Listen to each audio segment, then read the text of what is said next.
Hello there, ladies and gentlemen, and welcome to another episode of CookieCast. Today on CookieCast, it's the darkest timeline. Just me talking about things. So, this week, injuries. That's right, injuries. Working through injury, dealing with injury, getting injured. TV is back, people. I actually watched some TV. Movies and games of all possible descriptions, types, media formats, everything. All that and more in this episode. Before I start, please do consider like, share, subscribe and comment. Leave a review where you can leave a review. Check out the website. Yeah, do that. Anyway, let's get started. Here we go. This is CookieCast, the darkest timeline.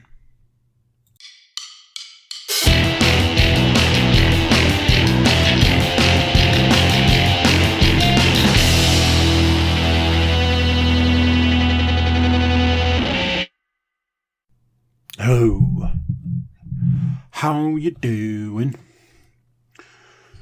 That might have been aggressive. I don't know. Might have been full of energy and bounce. I don't know. Have I ever told you about how when I am proactive, life punches me in the dick? So, for reasons that will become clear in a bit, I decided to utilise a pocket of time today to make it so that I could get to do the podcast earlier. It is currently 20 to 9, which is, I think you'll agree, considerably earlier than normal because it's usually more like an hour later. And I was like, I'm going to be proactive and I'm going to get stuff done in this window of time so that I can get to the podcast early, get it coded and uploaded early for reasons which we'll go into. And every single time I'm like, I'm going to be proactive. Life goes, gonna have to bitch slap you on that one, I'm afraid. So there's always something. It always turns out to be the worst possible idea I ever had. Yeah, I always think I'm winning. I'm winning. Winning at life. So, few things to go through this week. Not like a lot of stuff from the week. Just a lot of bits and bobs. There's TV. I know. I almost can't believe it. Movie. Lots and lots and lots and lots of computer games, which might not be one of those things. Might not be for you. But it is for me. And if you're here after 256 episodes, there's got to be a reason you keep coming back. So maybe it's for the computer games. Who knows? Let's find out together. So, funny story. Probably funnier to you than it was to me. But to tell this story, I feel I need to get more comfortable because I'm leaning. So, 1 second. I'll just move this here like this. This here like this. And I know personally I hate it, but I am going to have to wet the whistle. No, not like that. I need to have some of my drink. Currently tucking into a iced coffee at 20 to 9 at night.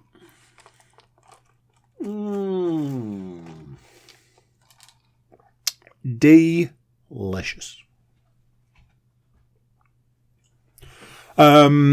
Last Wednesday, got up at my usual 5:45 in the morning, took myself off for a climbing session.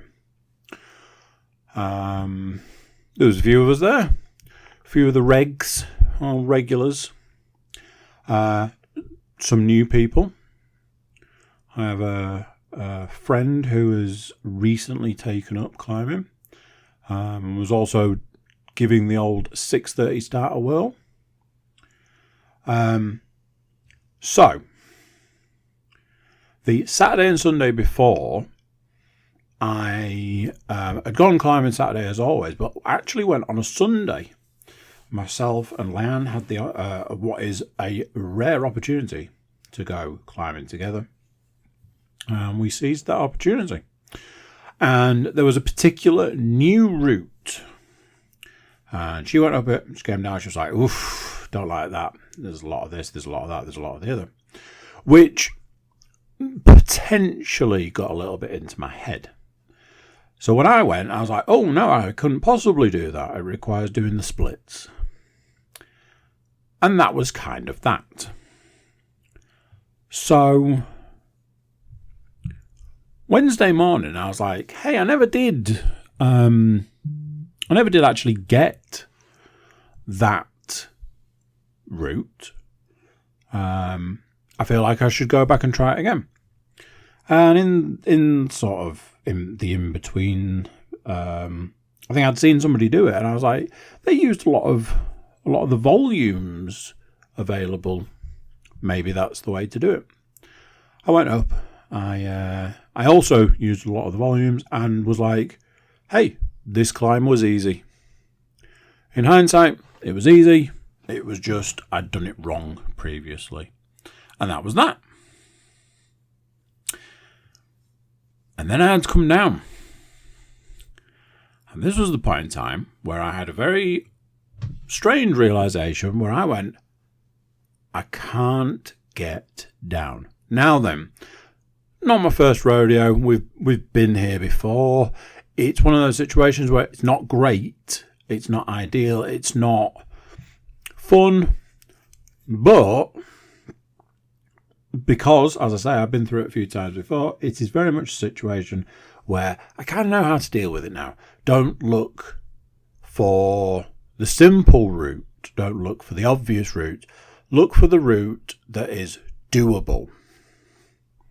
You might need to use a different colour. You might need to use a different type of handhold. You might need to just position yourself ever so slightly better so that you can ultimately just get down however is possible. So basically what I'm saying is it might not be obvious straight away. Give it a moment, reassess, and maybe it'll come to you. However, there was a problem. The problem was the way to get down was to reach down lower. And I wasn't prepared to do that. And this is where the problem started. So I was like, okay, more than one way to skin a cat. Let's find a different way. I was like, I think if I use the volumes that have been given to get up, I can actually use them to get down. Like, I only need to get so far down so that I can drop from a safer height, and everything will be fine and dandy. So I start going down the volumes, realise that's only going to take me so far, and it hasn't taken me far enough. So I was like, okay, 2 volumes separated by a sectional wall. I can use the wall because, sometimes that's how you do stuff. I can use the wall to get a little bit lower and then drop. It's not ideal. It's not perfect by any stretch of the imagination, but it's better than, being that guy that lives on a wall. So I start going down the wall, the actual wall part, and my foot slipped. In hindsight, I should have dropped from anywhere in that process, because as it was, it wasn't actually as high as I thought it was. If I'd have dropped, I would have been fine. I think there was some kind of optical illusion going on which involved the volumes and the whole thing making it look a lot further away. I can't say for sure. All I know is that in hindsight, it wasn't that far to drop. I think when you're up on the wall, any distance can be daunting to just drop off. But in hindsight, that is absolutely what I should have done, because I slipped, which brought me forwards into the wall. That wasn't the problem. The problem was I was still holding a hold higher up. And I didn't let go. And I felt the top 2 layers of skin get removed from my hand. And the shoulder that has had a lot of injuries of various different types went, yeah, you didn't want to do that. And I said, you're probably right. Slipped on the wall, slammed into the wall, and ultimately, once I reached this stage, dropped. Turned out to not be that far. I went and I was like, hey, I just fell down that wall. Really? What happened? Well, I fell down that wall. Decided to use the wall to try and get down, and it didn't go too well. I slipped, slammed into the wall, fell down, and I've pulled my shoulder. And right now, it doesn't hurt. But I find that very hard to believe. So, as it turned out, looking at a distance, there was a foothold below one of the volumes, which I could have used to help me get down. And like I say, I could have just dropped off. So, yeah, that was that. I'm going to double back to this conversation in a bit because I've put stuff in order.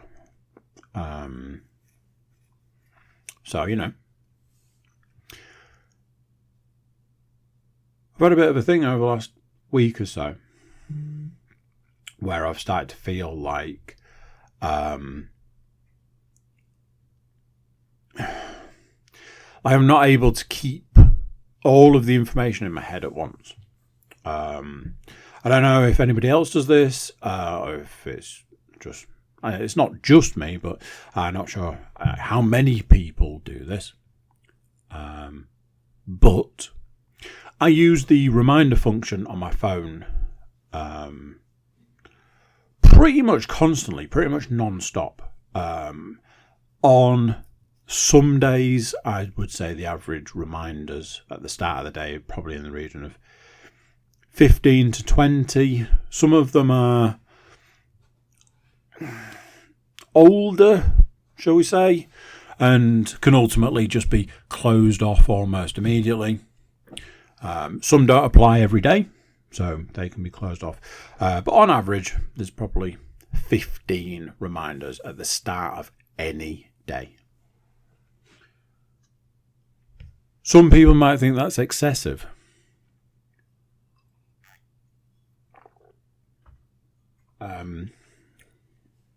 But we've got a birthday coming up in the house, I may have mentioned. And as with stuff like that, there's some planning and the like involved. And my days have recently been a lot of me going, oh, I must remember to do that. Oh, I need to do that. Oh, I needed to check on that. Oh, now then, let me check the bank and see what the situation is there. Do I need to move any money? Okay. Oh, I needed to order that item. I should go and do that. Oh, I'll do that in a minute because I need to check on that website, see if that's available. I should probably set a reminder to do one of those jobs later. If I set a reminder to do it later, I can bundle it in with another reminder. Actually, no, I'll set a separate reminder and I'll put 2 items on that reminder, because then when I've done one of them, I can then snooze the reminder and then it'll pick up for the second part of the reminder to do at a later point. Obviously, I can just dial that one on for like an hour or so and then do it later. Actually, what I've remembered is I needed to check and see if we had that item, because if we don't, I'm going to need to get it. What am I doing about this? I should probably text Leanne and find out. Actually, yeah, on the weekend, I am going to need to do one of those jobs early on so that I can then try and get another job done in the afternoon. This has been my day or like minute to minute of my day every day recently.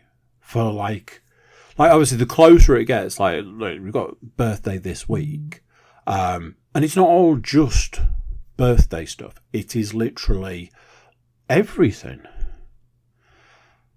And the other day, I got to a point where I was like, I feel physically exhausted by the mental stuff. And I don't mean mental, but part of me does mean mental. The mental stuff going on in my head.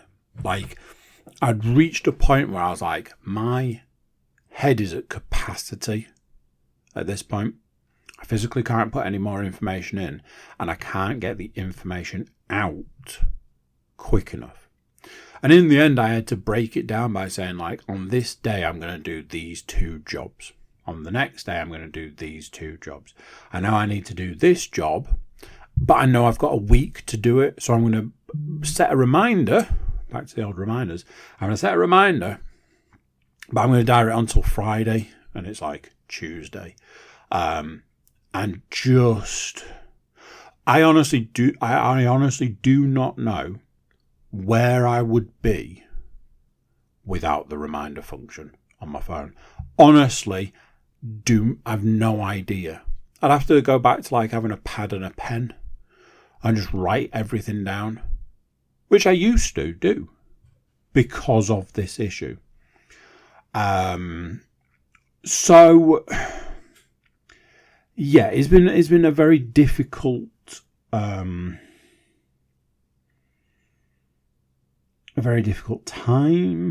It's been hard to keep everything in the head. It's been just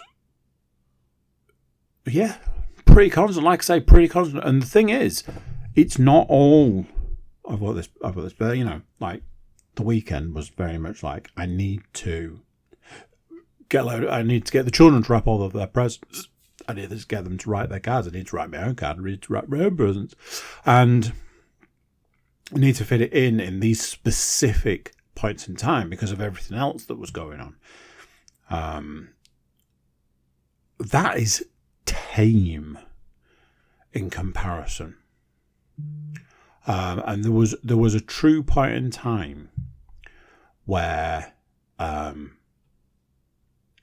think the brain reached capacity and just went, nope, that's it. We are at capacity now. No more information can enter this brain. Please find alternate means, sort of thing. And I was just like, okay. So yeah, I'm hoping, whilst knowing, but I'm hoping after this week, might actually start to see a bit of drop off. Now, the reason I say I know that's not the case is we're going into May. And May is the worst month.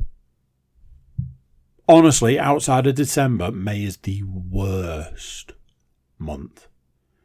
It sucks on so many different levels.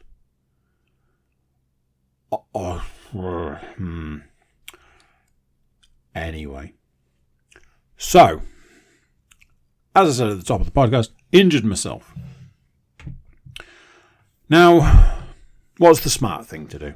Well, the smart thing to do is break out the deep heat, break out the heat pack, break out the massage gun, rest, recuperate, and try and get back to it. Now then, we all know what's coming. I'm going to say I didn't do any of that. No, that's not true. I did 50%. Basically, the deep heat massage gun didn't actually make it to the heat pack sort of area or the shoulder support that I bought a little while ago for just such an occasion.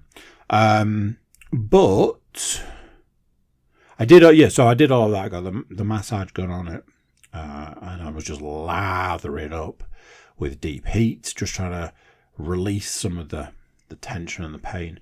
It got that bad that I wasn't able to lift car keys down off the hook, is the word I'm looking for. Off the hook where the car keys live. Just couldn't do it. It was impossible. And, things like picking up children, not overly possible. However, there is a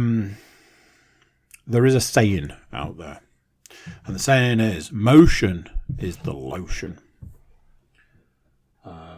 And credit where I heard it from, Mark Bell. Motion is the lotion. Keeps something moving, keeps it lubricated, shall we say, and helps you to work through stuff.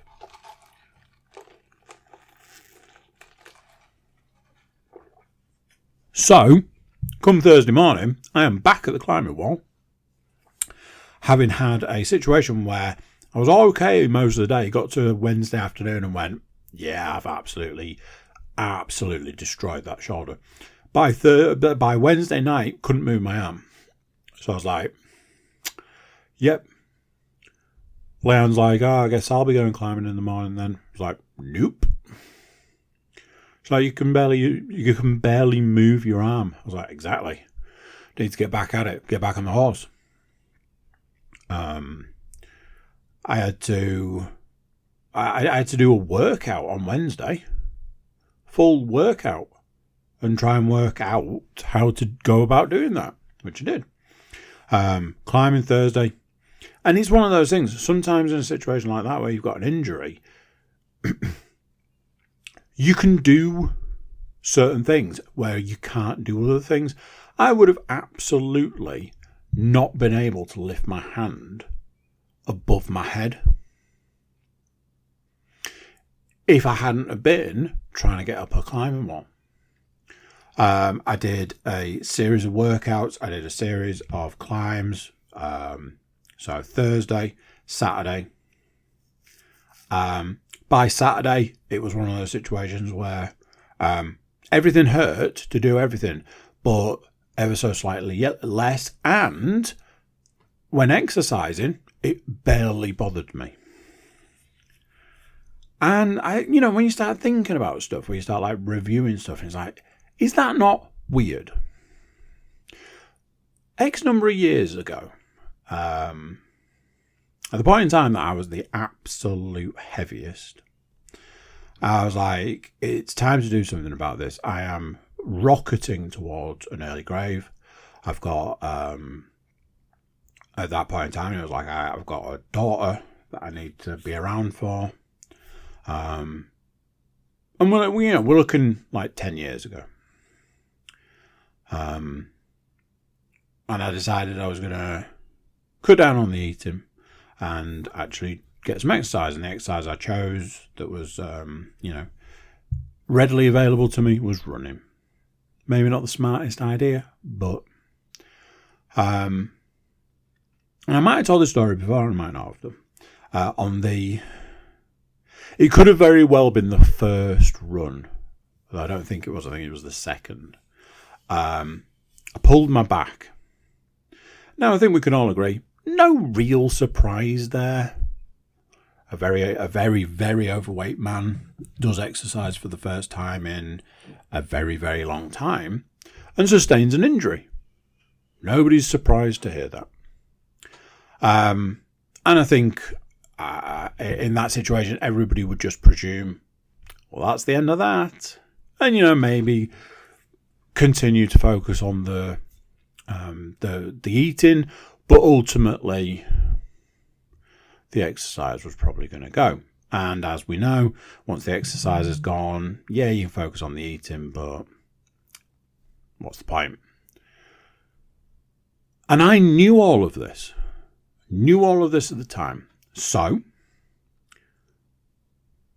come the next day, day 3, out the door I went. And I went and ran. And it wasn't easy and it wasn't ideal and it hurt. But part of me was saying this is what I've signed up for. And part of me was saying was the obvious thing is to give up at this point. But that's not what we're doing. That's not what this is about. And I went out and ran and I ran and I ran and I ran. And each day the pain was still there, it didn't go away, but it was more capable, more able. Obviously, as time went on, the weight started going and the injuries at that time became less. And I think we can all agree that's exactly as it should be and as it would probably go. But I've carried that mentality on since then. Just because you're injured doesn't mean X. And honestly, I kind of prefer it this way. I think it's, there is the argument that you could injure yourself worse, you could do more damage, so on and so forth. My shoulder is not good. If I put my hand on my shoulder, I can feel like this knobble. Whereas if I put my hand on the other shoulder, it's just not there, or it's certainly less. That shouldn't be that way. It's quite simple. And ultimately, there's probably going to be a point in time where it needs looking at. Maybe I'll get my knee looked at while I'm at it. Probably not.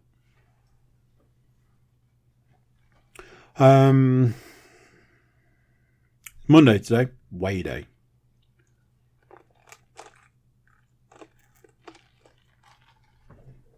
I was going to tell an inappropriate joke then, but realised it was an inappropriate joke. So I didn't.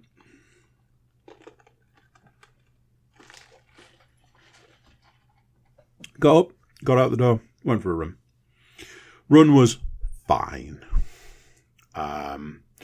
Nothing spectacular, nothing really to write home about. It was just getting out and ticking a box. More recently, I have been addressing that side of things. I've been getting a couple of 5Ks in a week.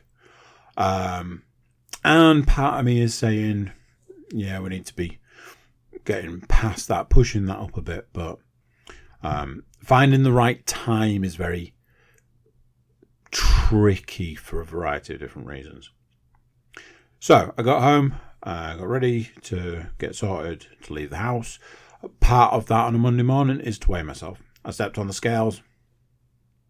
Now here's the thing. When I stepped on the scales and I saw the number, I went, oh, that's interesting. Because what I saw in my head was that I'd lost a couple of pounds this week. And was like, cool. Instantly, part of me was like, do you think it's deserved, though? Another part of me was like, well, you're working at it. You've not taken your foot off the gas. And another part of me was like, really? How does this week compare to the week before? Like, yeah, okay. So then I was like, well, then maybe £2 is probably more than I should have expected. But I was happy, content, comfortable. Part of it made me think, yeah, you're right. Maybe you just tighten up a few things, really keep on track. I went and I checked last week's weight, where I record my weight, and had the realisation that I hadn't, in fact, lost £2. I had, in fact, lost just under £1 and went, oh, well, that's a whole other. And honestly, we're talking about like 1.2 of a pound. That's not hard to say that, is it? 1.2 pounds.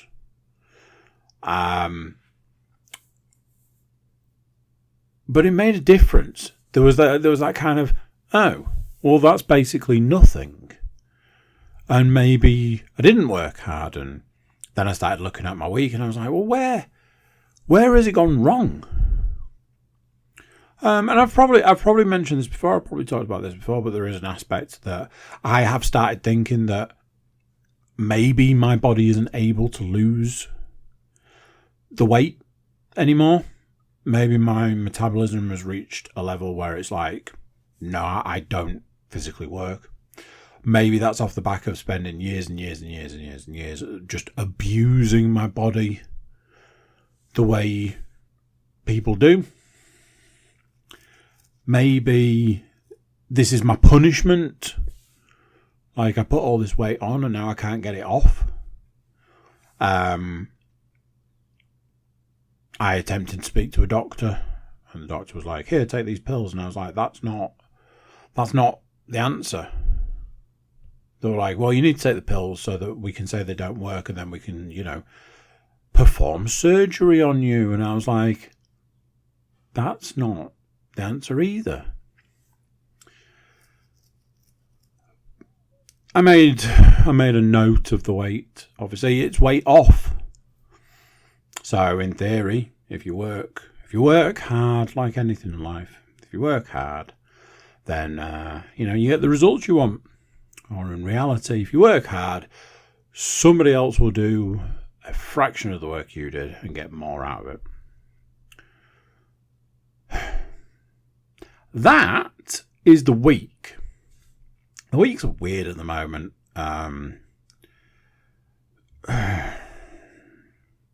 Yeah, there was this thing I was going to write down, like something that happened on Saturday, which in itself would have led into this really long-winded, drawn-out story from about 25 years ago. But in the end, I decided not to. So it was like, there we go. So, I teased it earlier, but here we are. I watched some television. Unfortunately, not for everybody. I finally managed to watch Invincible Season 2, Episode 6. It's taken me about 3 weeks to watch one episode. And as I said, I think it was last week. It's not like I'm not trying, but watching it in 10-minute intervals once a week, yeah, it's not going to get you through an hour episode. As it was, I watched the rest of episode 6 and half of episode 7, but I only watched half, so I'm not going to talk about it.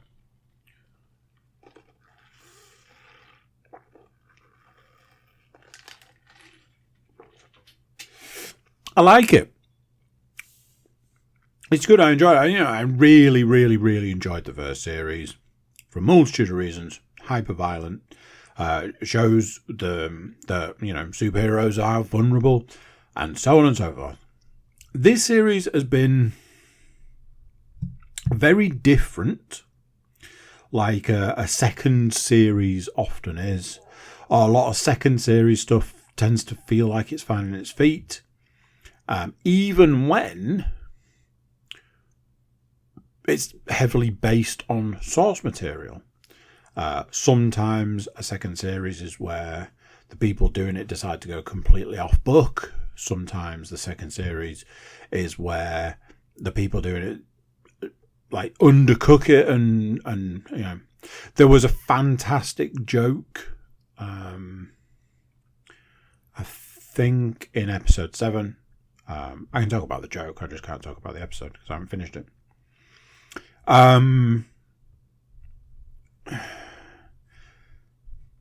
There's a large feeling of unrest in this series. Like, every character in it has got some sort of turmoil going on. Which, fine, great, makes them feel a little more real, a little more human.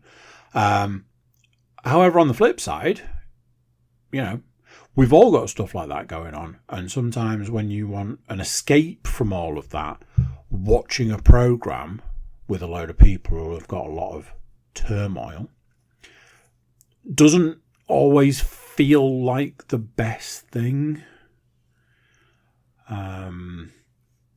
So yeah, there's a bit of that. It's good. I enjoy it. I do wonder where it's all gonna go.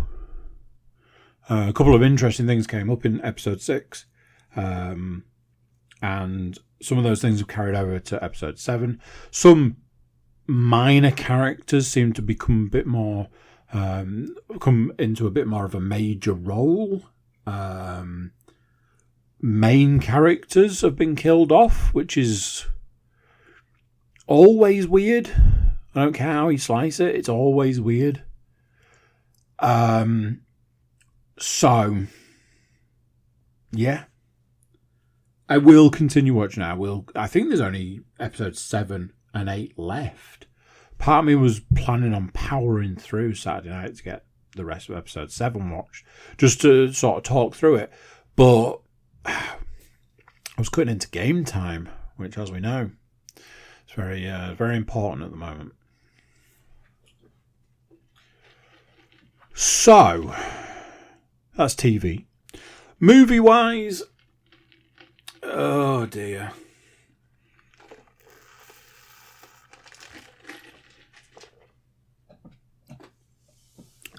So, I did watch a movie.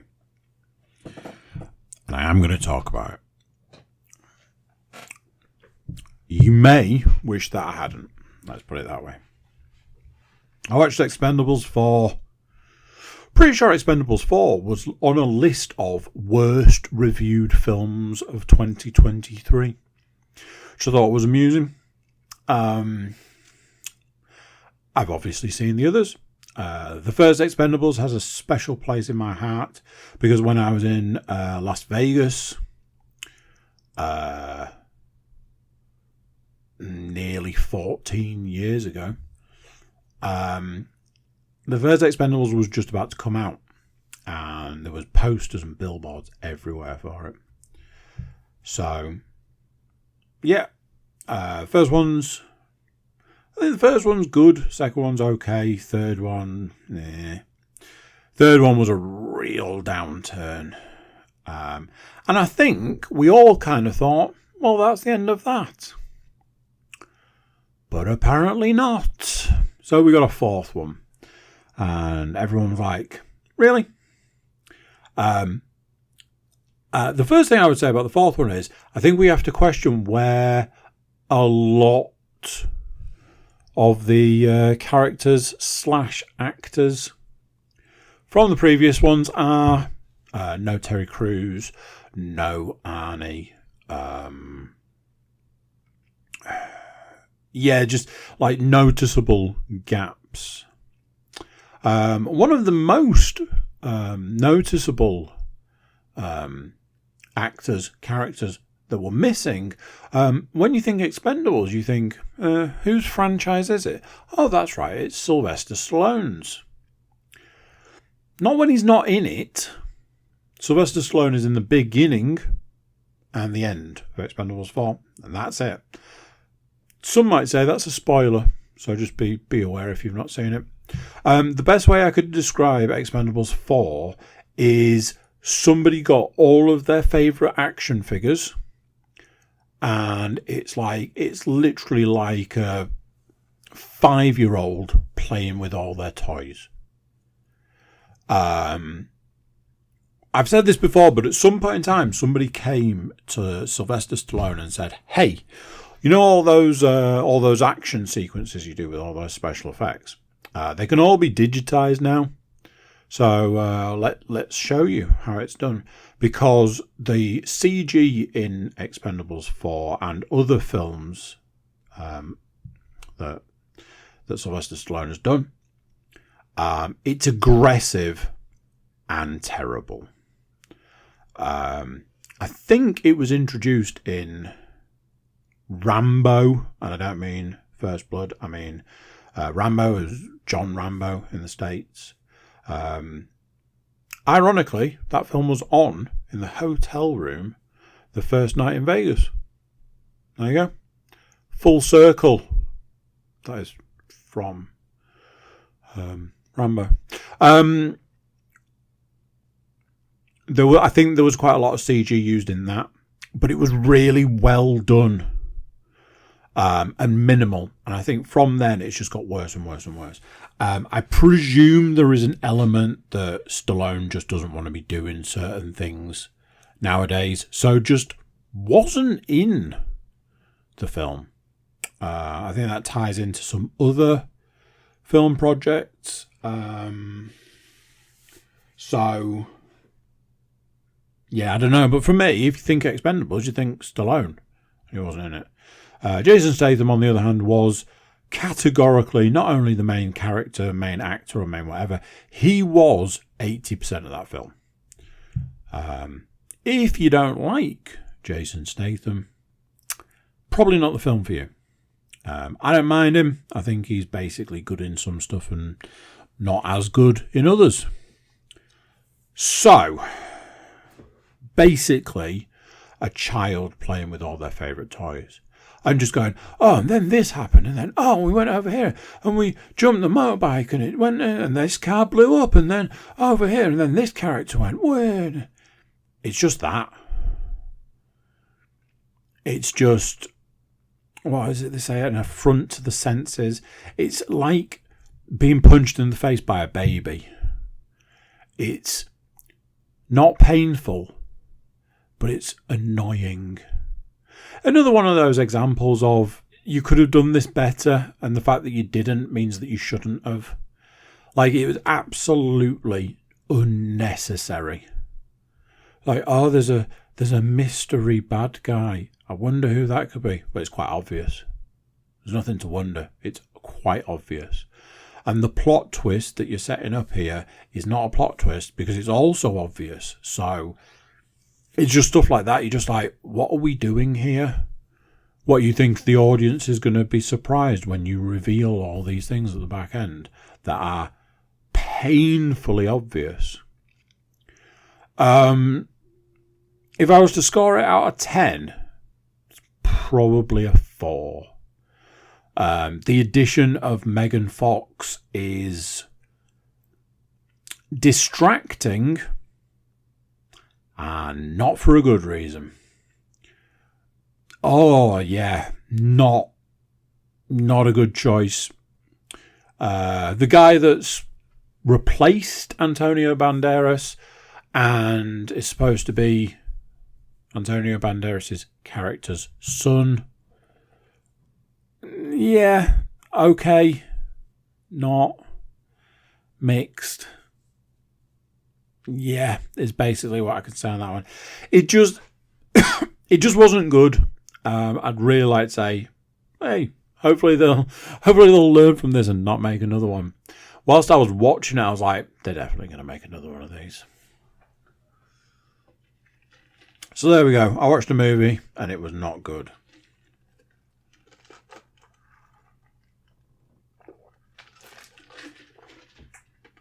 Right. Let's talk computer games. So, I finished Into the Radius for the third time, and I was like, right, it's time to get back on with all these other games I've got. So, I uninstalled the big game that was on the VR, Asgard's Wrath 2, and installed a load of stuff that I had either played and just not finished, played and just only sort of started, or there was a couple of games that I installed where I went, hey, I played that, I finished it, and I really enjoyed it, and I'd like to play it again. And that's what I did. So, first on our hit list was Vampire Masquerade Justice. It's a VR game, as we know, and it's in the Vampire Masquerade franchise, world, however you want to say it. It was fine. It was playable. It was enjoyable. Run around like vampire, use vampire magic, I guess you would say. Abilities. Fun, and away we go. I saw a review of this game at some point in time that said something, and when I started playing it, I was like, oh wow, yeah, that review was absolutely nailed on. And one of the things it said is that the loading screen, the loading time between levels, or in my case, if you die, was very long.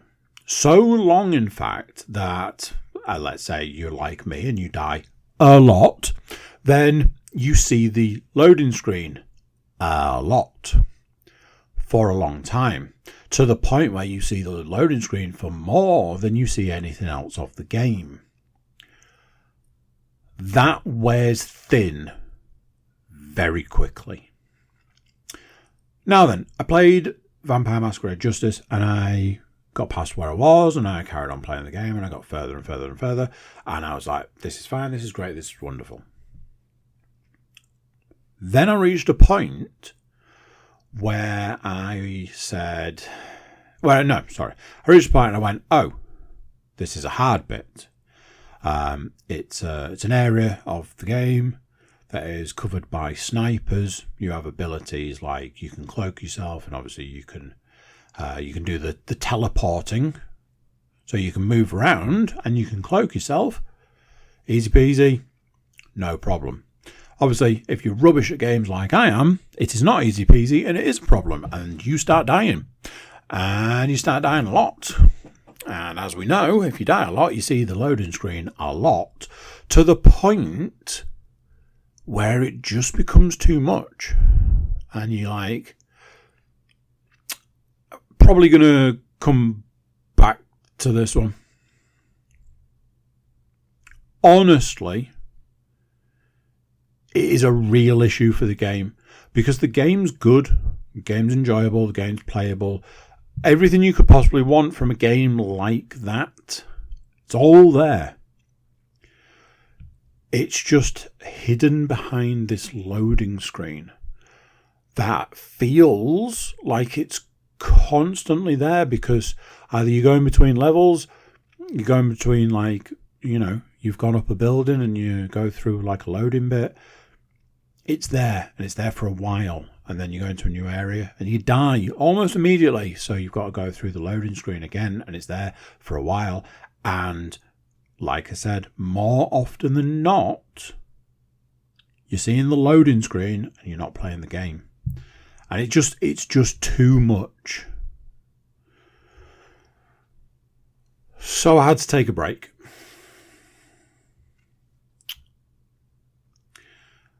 And with all the will, and with all the best intentions, and all the games, all the possibilities, everything that I could possibly want at my fingertips,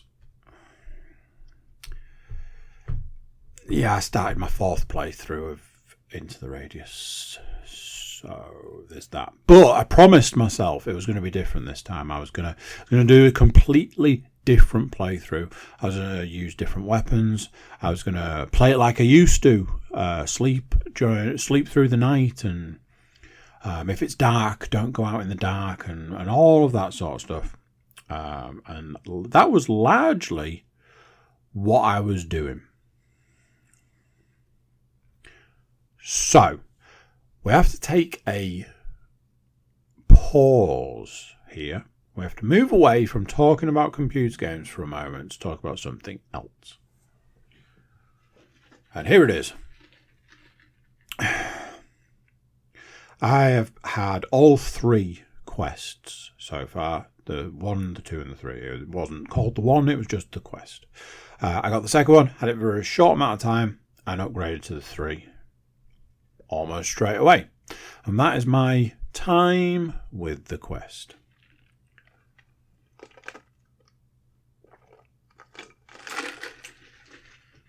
In the days of Quest 1, as it's now known, you may remember, if you've been a long time, I dipped into some PC VR. Ultimately, there was one game, and there was one game only, and that game was Half-Life Alyx. It's all I wanted, it's all I cared about, it's all I wanted to do, play, whatever. And I got the ability to do PC VR. It was a lot easier than I imagined it would be, and away we went. And for Christmas that year, I got Alex. I played it and I loved it. And I played it and I loved it. And I played it and I loved it. And I played that game at least 3 times, if not 4 times. It was into the radius of its day. It was a game that I thought was fantastic. I loved it. I played it probably to death in some ways. After that, I went on to play other PC VR games. Access was better and easier. You had more possibilities. It was just a plethora of games. Then it's a chicken and egg situation. I can't remember what came first, whether it stopped working or I stopped playing. However, a point further down the line, I went back to try again, and between the cable and whichever Quest it was I was using, it killed the PC, like straight up murdered the PC. And that was the end of my PC VR playing. Until last week. So, Quest 3 now. Maybe Quest 3 makes it easier. Now, the reason for this is I'd seen somebody talking about a early access game only available on the PC VR. And I was like, damn it. And they said these words. Basically, this game is a combination of games like Ghost of Tabor, Stalker, and Into the Radius. And I said, I'm sorry, what? So I looked it up and looked at the videos and gameplay and photos, pictures, and all the things you could possibly think, and all the reviews. And I watched YouTube videos, and I went, I think I need this game in my life. So let's make it happen. So I went back to the drawing board and I plugged the cable into the PC, and it didn't kill the PC.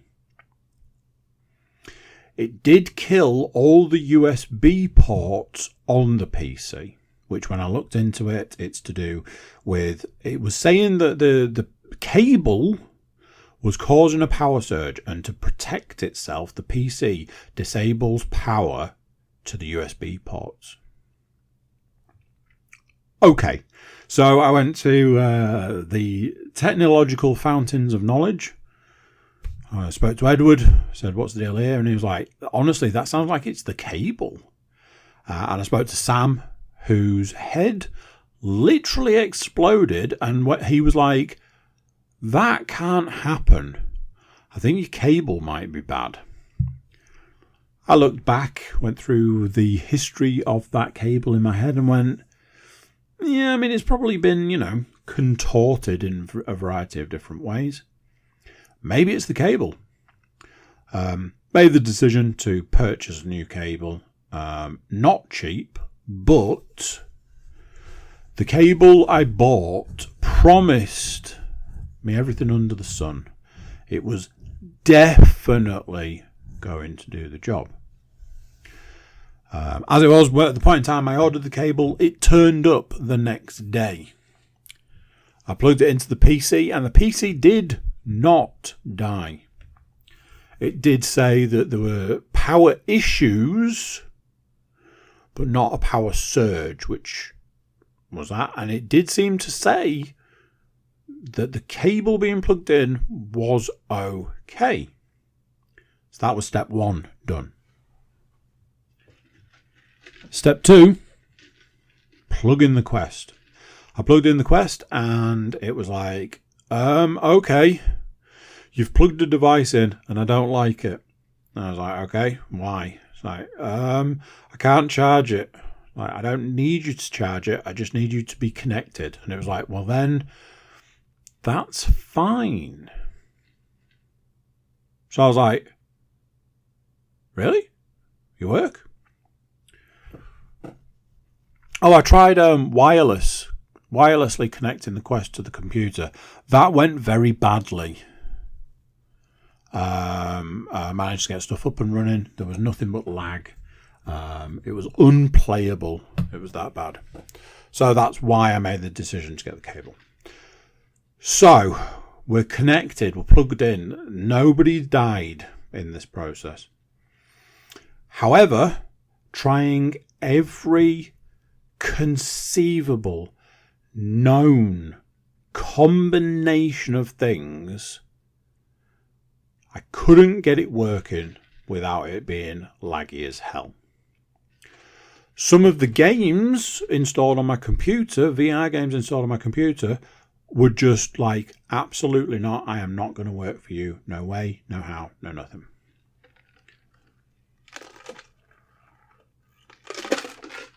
I walked away from the process, turned everything off, sent some messages. Edward, this is what happened. I don't understand why the Wi-Fi is such an issue. Because it was telling me that I needed to plug my computer into the internet, basically. And I was like, why? The games are stored on the computer. I don't see what the problem is. Ed said that it was not the Wi-Fi, it was the cable. The cable wasn't able to transfer the data. And I was like, I don't see that to be the case, because the cable promised me it was going to do the job. Sent Sam a message, didn't get any response. So I did a little googly moogly. I followed a step-by-step video guide, I followed an online guide, and I followed another step-by-step video guide that gave me a couple of other pieces. Turns out, obviously, the Quest has gone through a name change. So it was just Quest, now it's Meta. What this then led to was, you need to get the Meta app installed. I'd had issues installing the app, trying to install a new version. All I got back was, you've already got this app. And it was just this loop. I was just in this perpetual loop of, you've already got the app, you need to install the app. And it was just doing that constantly. As it was, what it meant was you need to install the Meta app. So once I install the Meta app, boom, we're off to the races.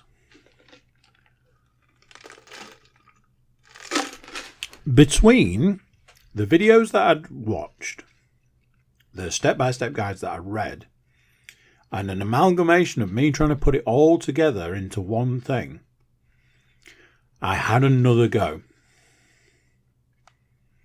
And I noticed that if I connected through the headset to stuff on the computer in a particular way, I could get a stable connection. No lag, no complaints, no your computer's not plugged in, nothing. It would just connect in a stable manner. Past that, couldn't get any games to run. Was like, well, this is absolute nonsense. At the point in time that I said, I'm basically done here, I just have to accept that this isn't going to happen. I'm not going to get to play the game I want to play. I will just have to give up on this whole thing.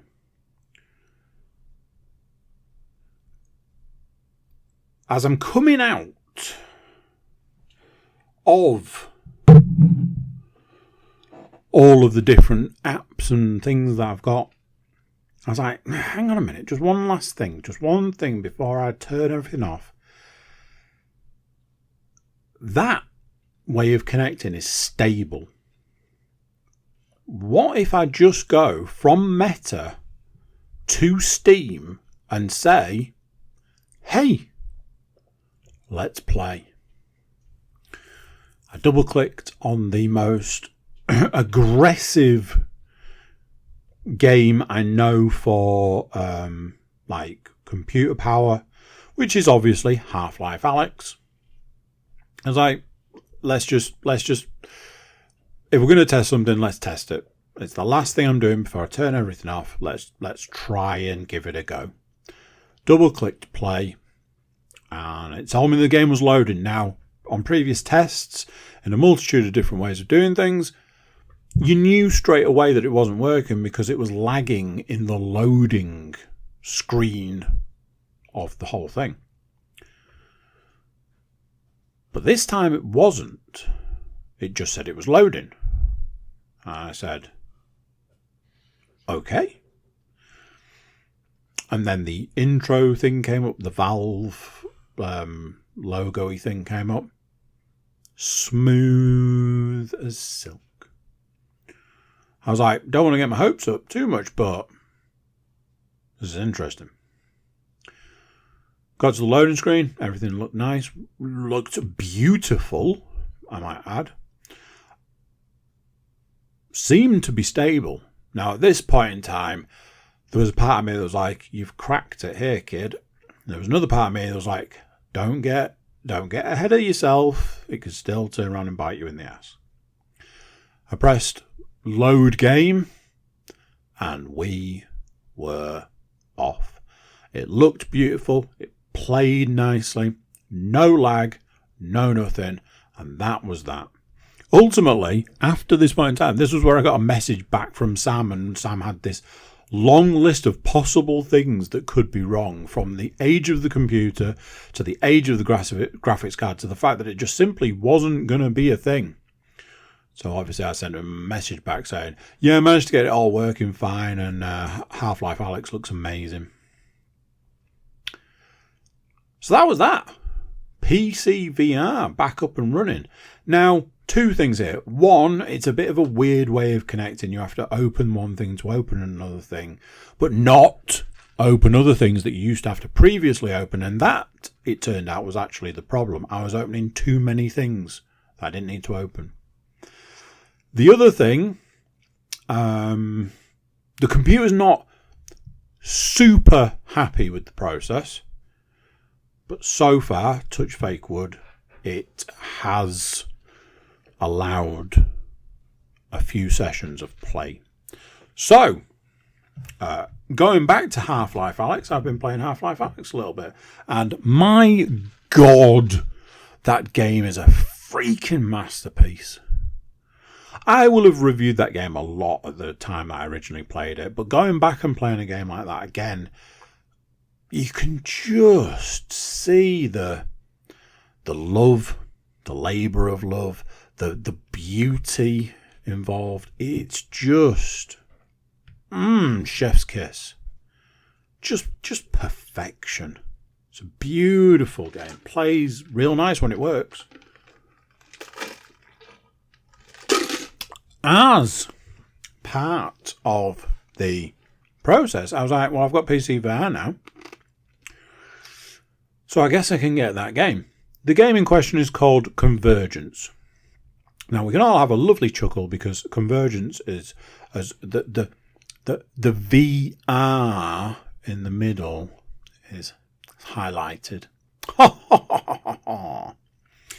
Convergence is a game that is very, very reminiscent of Into the Radius. It does have some elements of Ghost of Tabor, some elements of, dare I say it, Metro, but I don't want to get sued on that one, which is a longer story which involves the single developer for the game used to work for the company that makes the Metro games. The company that makes the Metro games are making Metro VR as we speak and are just about to release it. And there was a bit of a lawsuit situation with this developer's previous game, which has then birthed the game Convergence. What can we say about Convergence? Simply, it's an early access game. And when you play it, you go, it's an early access game because it really is. There's a lot of, you can see where this will get polished. This will get changed. This will look different, blah, blah, blah, blah, blah. Once you get all that out of the way, you have to marvel at what a piece of work this game is. This game is probably better than 90% of the stuff that comes out nowadays from massive game studios. We'll come on to something in a bit which highlights what I'm saying now. This game has been made by one person and it is hands down better than 95% of the stuff that is released today. It looks amazing. There are certain areas of the game, especially like in the base that you have, that you're like, how was this made by one person?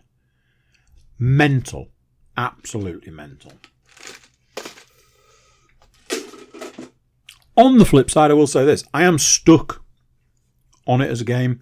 It's very, go and do this. Go and find this. And I can't do what it wants me to do, and I can't find what it wants me to find. I have had 3 goes on this particular level so far, and I don't know what it wants me to find. I don't know what I'm looking for. It says, go and find the missing hunter. I don't know what that is. I presume it's a person. In the level, I've found 2 dead bodies who seem to be, I don't know, set on fire, I guess. Are they the missing hunters? We don't know. A nice feature is you've got a dog, and the dog will take commands by whistling. You don't have to whistle. You just put your hand up to your mouth and press a button. Super cool feature. Super cool feature. Honestly, the fact that it's been made by one person is just awesome, quite frankly. It really is awesome. A couple of other things I've been playing, just a little bit. I've been playing Forgive Me Father 2, as I mentioned previously, on the Steam Deck. Just good, really, really good, really enjoyable. I actually thought I'd finished it, which was a bit of a weird one. I did this whole like boss sort of thing. Worked on the principle I've been playing it for X amount of time and kind of went, this is probably the end of this game. Played it, beat the boss, job done. The game has carried on since then. So, don't know what to say about that. It's good. I enjoy it. Also played Trail Out. Don't know why I'm stumped by this word. Don't get it. But not entirely sure how to say it because I'm dyslexic and not very intelligent. Put it on. All the girls were sat eating lunch. And I'm like, well, I just feel like a bit of a spare wheel at this point in time. I'm not eating lunch. So I'm going to put this on. Started playing it. Had a bit of a go. When they wanted other stuff for lunch and wanted more lunch or whatever, I'd like jokingly take the plate and leave them the Steam Deck. And I'd come back and it'd just be sitting there and I'm like, did you do that race for me? They were like, no. Like, why? I don't know how to do it. Literally, you can basically do this game with one button. Oh, okay, I'll have a go. So, by the time lunch had finished, we were all playing this game. And it was loads of fun. It was fun, like, playing it as, like, a group. Like, my youngest daughter got involved, and she was really good at it. She has this sort of weird affinity for games. She's really good at them, and has no interest. Like, every game I've seen her play, she's really good at. And then suddenly just goes, I'm done playing this. Like, okay, you've done really well on that. So she was doing very well playing that. Finally, as I alluded to, I've been playing the Avatar Pandora game. Can't tell you its actual name. I've written 2 notes down for this. The first is, this game is just dull. The best way I can describe it is you've got all the tools in the toolbox at your disposal, but you've decided to take a screwdriver to do everything. Like, you've got like all of Pandora, you've got all the plants that do all of the different things, but there was the point in time where you made me try and find whose broken tablet I'd found. And I physically said out loud, are you actually kidding me right now that this is a mission in this game? I've been waiting and playing the game to the point it, quote unquote, gets good. Apparently that hasn't happened yet because it's boring. Something else, which is super fun, I have found a game-breaking bug. This game has been out for a while now. I imagine probably by a reasonable studio. Why is there a game-breaking bug in it? The mission I've got to do, the only mission I've got to do that is at the level I am at, involves going and speaking to a character, like every mission does.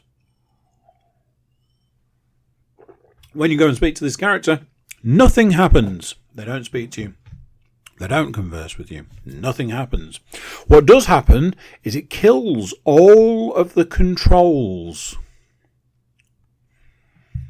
You can move forwards and backwards. That's it. You have no other buttons available and you can't turn. I've turned it off, restarted the game, tried it again, and I've done that multiple times. It is a game-breaking bug. That shouldn't exist in games nowadays, so the fact that it does probably says a lot when you've got one guy building just amazing looking games in VR.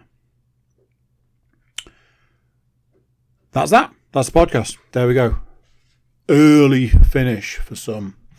But yeah, that's it. I will catch you next time. So there we go. What do you think to that?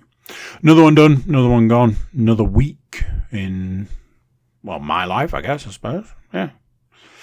Thank you for watching or listening or just being here, hanging around on street corners, the CookieCast street corner, being a member of the CookieCast crew. If you want to be more of a member of the CookieCast crew, you can like, share, subscribe and comment. Leave reviews where you can leave reviews and check out the website, thecookiecast.com. There we've got social media links and an email button, and that way you can get in touch with us. That is it for this one. Until next time, I'm going to say bye and I'll see you then. Thank you for listening. Thank you for listening to Cookie Cast.